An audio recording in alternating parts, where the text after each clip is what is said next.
और आशीर्वाद मिलता रहता है। ऐसे हमारे मध्य प्रदेश के यशस्वी मुख्यमंत्री आदरणीय डॉक्टर मोहन यादव जी हम सबके बीच में मंच पर उपस्थित हैं। मैं चाहूँगा जोरदार तालियों से स्वागत आदरणीय मुख्यमंत्री जी का करें। हम सबके बीच में वरिष्ठ नेता हमारे लोकप्रिय विधायक आदरणीय भगवान दास सबनानी जी भी मंच पर उपस्थित हैं। हमारे सम्माननीय किशन सूर्यवंशी जी जो हमारे भोपाल के अध्यक्ष हैं।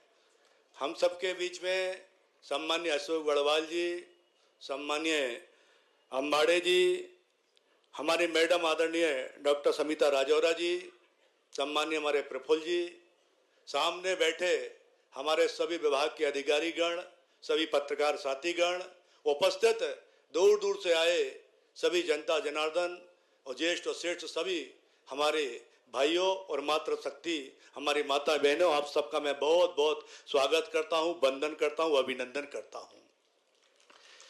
निश्चित रूप से ये वन मेला अंतर्राष्ट्रीय वन मेला 11वां वन मेला है।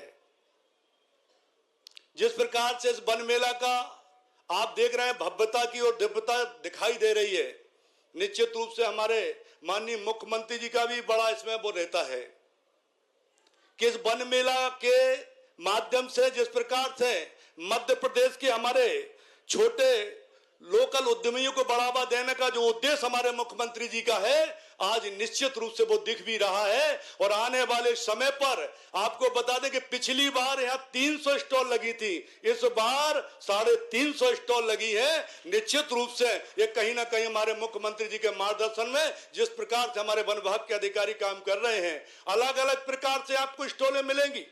कई जड़ी बूटियों की स्टॉलें मिलेंगी आपको, हमारे कई डॉक्टर होंगे, कई वैद्य होंगे, अलग अलग हमारे कपड़े की शॉप होंगी, अलग अलग फ्रूटों की शॉप होगी। आप निश्चित रूप से ये वन मेला हम सबके बीच में जो है, हमारा एक ही उद्देश्य है, हमारे माननीय मुख्यमंत्री जी का उद्देश्य है कि मध्य प्रदेश के हमारे लोकल जो छोटे छोटे दुकानदार हैं उनको बढ़ावा मिले, इसका उद्देश्य ये है। और ये उद्देश्य दिख भी रहा है, जिस प्रकार से इस प्रकार की जो व्याकुलता रहती है मध्य प्रदेश के अंदर, जैसी वन मेला आता है लोगों के अंदर उत्साह रहता है कि वन मेला चालू होने वाला है। हमने तो मुख्यमंत्री जी का भी निर्देश भी हुआ था कि भोपाल में वन मेला होता है, अब दूसरा वन मेला माननीय मुख्यमंत्री जी ने आदेश किया है, उनके मार्गदर्शन में उज्जैन में भी अभी वन मेला लगेगा। निश्चित रूप से हम सबको इसमें शामिल होने का अवसर मिला है और मुझे भी अवसर मिला, तो निश्चित मैं पुनः आप सभी का बहुत बहुत धन्यवाद देता हूं और आपसे कहता जरूर हूं कि एक एक स्टॉल जरूर देख के जाए, एक एक अलग अलग प्रकार की जड़ी बूटियों की स्टॉल जो आपको कहीं मध्य प्रदेश में नहीं मिलेगी, इस वन मेले में आपको मिलेगी। पुनः आप सभी का मैं बहुत बहुत धन्यवाद करता हूं। जय हिंद, जय भारत, जय मध्य प्रदेश। हार्दिक धन्यवाद माननीय, आपके प्रेरणास्पद उद्बोधन के लिए। आज हमारा मध्य प्रदेश समृद्धि के नए सोपान चढ़ता हुआ, प्रगति के नए द्वार खोलता हुआ, विकास की उर्वरता से नई दिशाएं गढ़ रहा है। जहां परंपरा का मान है वहीं प्रगति की उड़ान है और इस बात को सिद्ध किया है मध्य प्रदेश के माननीय मुख्यमंत्री डॉक्टर मोहन यादव जी ने।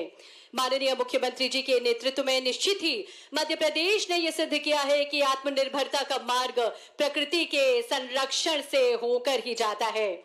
आप सभी की करतल ध्वनि के बीच में आइए, आग्रह करें मध्य प्रदेश शासन के माननीय मुख्यमंत्री जी से आज के इस विशेष अवसर को और अधिक विशेष बनाएं, हम सभी को अपना आशीर्वचन प्रदान करें। जोरदार तालियां आप सभी की ओर से। और आज निराला की ये पंक्तियां मुखरित होती हैं कि शक्ति दो, उदारता दो, पथ पर चलने की दृढ़ता दो। ऐसे ही व्यक्तित्व की धनी है माननीय मुख्यमंत्री जी। वन मेले के शुभारंभ के अवसर पर, वन मेला भी अंतर्राष्ट्रीय स्तर का है, मैं मंच पर विराजमान माननीय मंत्री श्रीमान दिलीप सिंह अहिरवार जी, माननीय विधायक श्रीमान भगवान दास सबनानी जी, नगर निगम के सभापति माननीय किशन सूर्यवंशी जी, ACS वर्णवाल जी, सविता राजौरिया जी, PCCF और बाकी आप इस पूरे कार्यक्रम में आयोजित समस्त आगंतुक अतिथिगण, भाइयों बहनों, पत्रकार साथियों, वन मेले का अब भोपाल नहीं पूरे प्रदेश को इंतजार रहता है कब शीतकालीन ये समय आए और लाल परेड ग्राउंड, ये हरा परेड ग्राउंड हो जाए, वन से आच्छादित तमाम प्रकार की गतिविधियों के आधार पर। सच में इसका एक अलग पहचान बन जाती है, अलग प्रकार की ये आभा दुनिया। और ये सच है कि इस अंतर्राष्ट्रीय वन मेले का लोगों को इंतजार भी होता है। अलग अलग प्रकार की सारी वस्तुएं मैं देख रहा हूं कि जितने प्रकार से आपने संयोजन का प्रयास किया है, सच में औषधि पौधे, जड़ी बूटियां, आयुर्वेदिक उत्पाद के 350 से ज्यादा स्टॉल, ये आपकी अद्भुत एक लीला है, एक तरह से मैं मान के चलता हूं। और ये भी बात सही कि मेडिकल साइंस की प्रगति तो प्रशंसनीय है, लेकिन जड़ी बूटी का तोड़ नहीं हो सकता, ये भी पक्की बात है, ये पक्का। और हमारे ऋषि मुनियों ने भी विरासत से वो जो हमको ये वर्तमान का संसार दिया है, क्या क्या सोचा होगा और कैसे कैसे सोचा होगा, उनकी कल्पनाशीलता भी अद्भुत है। हमारे लिए जाने अनजाने हमारे साथ ये प्रकृति की वरदान वाली वस्तुएं कैसे हमारे भोजन में शामिल हो गई। कहाँ हमारा भोजन, सब्जी में हल्दी, सब्जी में सभी प्रकार के मसाले, और उन मसालों के अंदर दीर्घजीवी होने की, रोगाणुओं से लड़ने की ताकत, ये हमारी उस अवस्था को, ये कोविड के समय तो बिल्कुल परवान चढ़ गया। हमारा काढ़ा जब आया तो अखाड़ा कम पड़ गया दुनिया के सामने। काढ़े ने क्या जबरदस्त कमाल किया है, कौन सी बीमारी, कैसी बीमारी, कोई पता नहीं चल रहा था, दुनिया में हाहाकार मचा। एलोपैथिक हमारे सभी मान्य चिकित्सक भी अपने प्रकार से वो बुखार की दवाई दे दो, कुछ कुछ टाइम कैसे निकाले उस कठिन दौर में, लेकिन हर एक कोई घबरा रहा था। लेकिन घबराने में अमृत के समान काढ़ा तो वो भी पी रहे थे और हम सबको भी पिला रहे थे। हर एक जगह आयुर्वेद ने जो अपना कमाल किया है, सच में हम भी वैसे मजाक में बोलते हैं, पेड़ क्या देते हैं, पेड़ क्या देते हैं, ये तो कोई भी बोल देगा, क्या ऑक्सीजन देते हैं, लेकिन पेड़ लेते क्या है, वो हमारी कार्बन डाइऑक्साइड लेते हैं। अगर वो कार्बन डाइऑक्साइड नहीं लेंगे तो सच में हमारा जीवन अधूरा हो जाएगा। हमारा और उनका ये पर्याय है, हमारी श्वास प्रति श्वास, उनके बिना जीवन अधूरा। और यही तो एक वेद वाक्य की दृष्टि से कहा जाता है, यत पिंडे तत ब्रह्मांडे, जैसा पिंड है ये ब्रह्मांड है। और ब्रह्मांड में हम एक दूसरे पे अवलंबित है, हम एक दूसरे पे निर्भर है, दोनों से अलग अलग हो ही नहीं सकते। हर एक वो जीव, हर एक वो पेड़ पौधा। और जगदीश चंद्र बसु ने, मैंने सही कहा पिछले, जब अपना पहली बार बताया कि पौधों में प्राण होते हैं, तो रॉयल सोसाइटी में जब इस बात का उनने रिसर्च करके सामने सिद्ध किया कि पौधों में प्राण होते हैं, लोगों ने तालियां बजाई, आनंद से उनको अपने कंधों पे उठा लिया, दुनिया के सामने बोले आपने चमत्कार कर दिया, गजब कर दिया। ये पौधों में प्राण होते, ये सिद्ध करने का ये प्रमाण आपके ज्ञान और ज्ञान के माध्यम से विज्ञान ने ये नया प्रकार का इतिहास लिखा है। अब वो उनने कहा कि भैया आपने इतना बड़ा काम किया, भारत वाले तो आपको सिर माथे पे बिठा करके पूरे देश और दुनिया में बताएंगे। उन्होंने कहा ये बात सही है कि मैंने आपके हिसाब से बड़ा काम कर दिया, लेकिन मेरे देश में मेरा कोई सम्मान नहीं होगा। तो लोगों ने, क्यों आपके लोग विज्ञानी को या ज्ञानी आदमी को पसंद नहीं करते क्या? तो नहीं, बोले करते तो बहुत है। तो बोले फिर, बोले अब ये आपको मालूम नहीं था कि पौधों में प्राण होते, हमारे तो गांव गांव में मालूम था कि पौधों में प्राण होता। उनके लिए कोई नई बात नहीं, उनके लिए नदी पहाड़ पर्वत सब दूर प्राण होते हैं। और ये हमारी प्राचीन वो पद्धतियां हैं कि सायंकाल हम पौधे की पत्ती नहीं तोड़ते हैं, ये हम पौधों को बचाने से, पौधों के साथ हम अपना जीवन यापन कर सकते हैं। हमारे लिए तो जीवन के ऐसे कई रहस्य है। परमात्मा की दया से जब कभी निराशा का क्षण आते हैं तो हमारे तो वनगमन की परंपरा है, इसलिए 4 आश्रम में से वानप्रस्थ आश्रम ये सबसे अच्छा आश्रम माना जाता है। जब आप अपने सांसारिक जीवन से परिपूर्णता के बाद अपने जीवन का और अच्छा समय गुजारना हो, अपने संसारिक उत्तरदायित्व में बेटे बेटी की शादियां हो जाए, जीवन के आपके बेहोश जो यौवन अवस्था के लिए, उसके बाद के दौर में आपका जीवन सच्चे अर्थों में समाज जीवन के लिए कैसे काम आ सकता है। तो 50 से 75 साल की अवस्था का जो वानप्रस्थ जीवन है, सच अर्थ में बात का संन्यास काल तो एक तरह से हमारी वो अध्यात्म की दुनिया में चला जाता, लेकिन चराचर के इस जगत में उससे जुड़ने के साथ हमने सबने देखा ऋषि मुनियों ने अपने जीवन काल में, हमारे यहाँ तो ऋषि मुनि भी दो अलग अलग विधाएं, उनके आधार पे हमको जानने का मौका मिलेगा।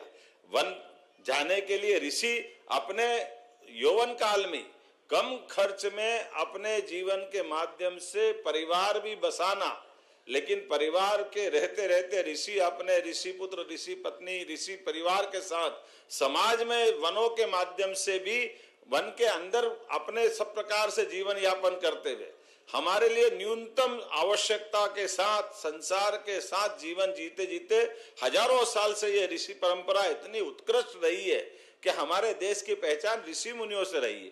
इसीलिए जीवन के सारे उलझे सुलझे प्रश्नों के उत्तर हमारे ऋषि मुनियों ने निकाले।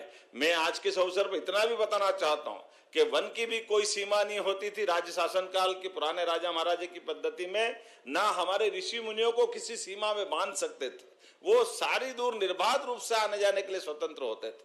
हजारों साल की वो परंपरा, वो सच में ये गिलोय का काढ़ा और ये जिस प्रकार से बाकी जड़ी बूटी है, लेकिन आपने भी अर्जुन, आंवला, हर्रा, बहेड़ा को जिस प्रकार से आधुनिक संसाधन के साथ अभी विमोचन भी कराया। अब हम तो आमतौर पे महुआ नाम सुनते घबरा जाते हैं, लेकिन महुआ का भी लेप आप इतना बढ़िया बना रहे हो, ऐसा लगता है कि नया दौर का नया समय आया। जोरदार अभिनंदन करें हमारे ये नए नए प्रकार के उत्पादों के लिए। और ये वन्य जीवनों के आधार पर हमारा जो आयुर्वेद है वो तो कायाकल्प तक तरफ ले जाता है। ये बात सही है कि जैसे यत पिंडे तत् ब्रह्मांडे, हमारे शरीर के साथ, अपने शरीर के रहस्यों के साथ प्रकृति ने कितना अद्भुत संयोजन दिया है। हमारी सारी दवाइयाँ कई बार एलोपैथिक की कमजोर पड़ जाती है, लेकिन आयुर्वेद बढ़ के हाथ पकड़ती है तो उम्र बढ़ जाती है। सारी चीजों का अलग से एक दौर निकल जाता है। वात, पित्त, कफ और तमाम प्रकार की कितने आयुर्वेद की बात भी ढूंढो तो ऐसा लगता है कि कदम कदम पर, लेकिन आयुर्वेद के माध्यम से अपने ये अदरक की, तुलसी की, सर्दी में आने वाली चाय भी कितना आनंद देती है। अब बताओ, अदरक की हमारी जो रसायन के साथ साथ उसकी जो औषधि है, पेट में अजवाइन और हींग का रामबाण इलाज तो कोई वैसे ही जान सकता है, हमको मालूम है। जिस प्रकार का अपना ये घर का किचन कमाल कर देता है, औषधि गुणों से युक्त हमारा काढ़ा और तमाम प्रकार की चीजों को आज का समय तो बाबा रामदेव ने घर घर तक पहुंचा दिया। हमारा ये तमाम आयुर्वेद का खजाना, हमारी वन औषधियों का ये वर्तमान का संसार। और आज के समय में जब दुनिया हमारी तरफ देख रही है तो योग से भी और संयोग से भी, लेकिन एक साथ समेकित रूप से सूर्य नमस्कार से लगाकर के हमारी औषधि तक, हमारी जीवन शैली, हमारे जीवन के जीने के साथ साथ प्रकृति के साथ कदम से कदम मिलाने की शैली ये अद्भुत है। ऐसे में मैं अपनी ओर से वेलनेस की दृष्टि से भी, हमारी सरकार के बनने के बाद मुझे इस बात का आनंद है कि पहले केवल 7 आयुर्वेदिक कॉलेज थे, एक साल में हमने 8 नए आयुर्वेदिक खोलने का, आयुर्वेदिक महाविद्यालय खोलने का शासकीय स्तर पे भी निर्णय किया। प्राइवेट पे तो हम बढ़ ही रहे हैं, लेकिन वेलनेस सेंटर के आधार पर, हमारी तमाम प्रकार के वनौषधियों के आधार पर, ये हमारी संपदा, हमारी वन समितियों के माध्यम से समय बदल रहा है। कितने प्रकार से काम चल रहा है, क्या क्या काम चल रहा है। मैं बधाई देना चाहता हूँ, आपने भागीदार बना करके वो सारी चीजें जोड़ने का प्रयास किया है। ऐसे में इस मेले में 10 विभाग द्वारा वन्य प्राणी, इको टूरिज्म, आयुष, औषधि, पौधे, अनुसंधान, जैव विविधता इत्यादि की प्रदर्शनियां भी लगाई है। और 50 से ज्यादा स्टॉल में 50-80 आयुर्वेदिक डॉक्टर और 100 पारंपरिक वैद्य भी अपनी सेवा देने को तैयार है। और इस मेले में पहली बार ट्राइबल आर्ट, अकाष्ठी वनोपज प्रसंस्करण का जीवंत प्रदर्शन किया जा रहा है। दोना पत्तल निर्माण, सबई रस्सी बनाना, शहद के प्रसंस्करण, बुदनी के खिलौने, लाख और गोंड के आर्ट, ऐसी कई कलाओं के लिए कितने प्रकार से संयोजन किया गया। और मेले के अंदर फूड जोन में भी 26 स्टॉल लगाए गए, जिसमें बांधवगढ़ के गोंडी व्यंजन, अभी तो मैंने खाए नहीं, लेकिन सुन के पानी आ रहा, मुंह में मजा आ रहा है, अपने आप में इतना बढ़िया बनता। छिंदवाड़ा की वन रसोई और अलीराजपुर का पारंपरिक दाल पानिया, हमने दाल बाटी, दाल बाफले तो बहुत खाए हैं, लेकिन दाल पानिया भी कम नहीं पड़ते हैं। वो वाकई हमारा झाबुआ का इतना बढ़िया भोजन है, आनंद आ जाता है। ऐसे में कई सारी प्रकार की बहुत सारी चीजें जुटाने का प्रयास किया। हमारी सरकार भी प्राथमिक वनोपज सहकारी समितियों को, जिला वन यूनियनों को, अनुसूचित जाति जनजाति पिछड़ा वर्ग को आर्थिक रूप से सशक्त बना रही है। और वैसे तेंदुपत्ता से लेकर कई जगह हमने बोनस के आधार पर हमारे वन्य आधारित जो ये समिति के लोग हैं या तेंदुपत्ता संग्रह के, उनको मदद के लिए कदम बढ़ाएं। आज 32 लघु वनोपज की न्यूनतम समर्थन मूल्य 25% की वृद्धि ये ट्राइफेड के माध्यम से की जा रही है। मैं एक बार फिर अपनी ओर से इसलिए भी बधाई देना चाहता हूं, जहां मैं बात कर रहा हूं वहां रातापानी अभयारण्य बार बार लिख के दे देते हैं। ये डॉक्टर विष्णु श्रीधर वाकणकर हमारा अभयारण्य है, जोरदार अभिनंदन करें। भोपाल का ये हमारा टाइगर भी, अब टाइगर रिजर्व पार्क भी बहुत अद्भुत ऊंचाई हासिल कर रहा है। उसी प्रकार से माधव नेशनल पार्क भी उसी प्रकार से जरा ये नवा है। और सागर जिले में अब भीमराव अंबेडकर अभयारण्य, श्योपुर में जहानगढ़ अभयारण्य की स्थापना, चीते हमारे परिवार बढ़ाते बढ़ाते गांधी सागर तक पहुंच गए। और हमने अगला इसी जुलाई तक का टारगेट 2026 में नौरोदही अर्थात रानी दुर्गावती के नाम पर जो अभयारण्य बनेगा, जहाँ एक साथ टाइगर, चीता, तेंदुआ ये सब प्रकार से हमारा वन समृद्ध होगा। ये हमारा अपने आप में बड़ा संकल्प भी है। आइए आपके साथ टाइगर स्टेट, चीता स्टेट, वल्चर स्टेट, घड़ियाल स्टेट, लेपर्ड स्टेट और इसके अलावा भी अब तो गेंडे और जिराफ भी लाने की हम सोच रहे हैं। किंग कोबरा तो आ ही रहा है, कितने प्रकार से क्या क्या सोच रहे हैं। मैं अपनी ओर से एक बार फिर हमारे इस वन विभाग की विविध गतिविधियों के लिए अपनी शुभकामना देता हूं, बधाई देता हूं और उम्मीद करता हूं कि इसी प्रकार से हम अपने वन आच्छादित मेलों की विशेषताओं को लेकर समाज के सामने आएंगे। वेलनेस के आधार पर हमारे आयुर्वेद को भी समृद्ध करेंगे और हर प्रकार से हमारे वन्य प्राणी के साथ साथ वन्य गांवों के अंदर रहने वाले या बाकी सभी प्रकार के लोगों को आर्थिक रूप से भी समृद्ध बनाएंगे। और सशक्त प्रधानमंत्री के नेतृत्व में सशक्त भारत और सशक्त मध्य प्रदेश बनेगा। जोरदार अभिनंदन माननीय मोदी जी के लिए भी। सच में मोदी जी ने आयुर्वेद को इतना बढ़ाया और आयुर्वेद को इतना अपनाया भी है, वो हमारे लिए आदर्श भी है। और आज के इस दौर में, आज के इस समय में सब प्रकार से भारत के अंदर इन सारी गतिविधियों को बढ़ाने के लिए मोदी जी का आशीर्वाद मध्य प्रदेश को सदैव मिलता रहता है। मेरी अपनी ओर से एक बार फिर आप सबका वंदन, अभिनंदन और मेले के शुभारंभ की मैं घोषणा करता हूं। बहुत बहुत बधाई। भारत माता की। हार्दिक धन्यवाद माननीय मुख्यमंत्री महोदय। और निश्चित ही माननीय मुख्यमंत्री जी के व्यक्तित्व में शक्ति भी है, उदारता भी और विकास पथ पर चलने की अदम्य दृढ़ता भी। एक बार जोरदार तालियों के माध्यम से माननीय मुख्यमंत्री जी का धन्यवाद ज्ञापित करें कि ऐसा सक्षम सबल नेतृत्व हम सभी को मिला है। और अब आगामी क्रम में बढ़ते हुए हम आग्रह कर रहे हैं प्रधान मुख्य वन संरक्षक एवं प्रबंध संचालक डॉक्टर सविता राजौरा जी से आज के इस कार्यक्रम में माननीय मुख्यमंत्री जी को।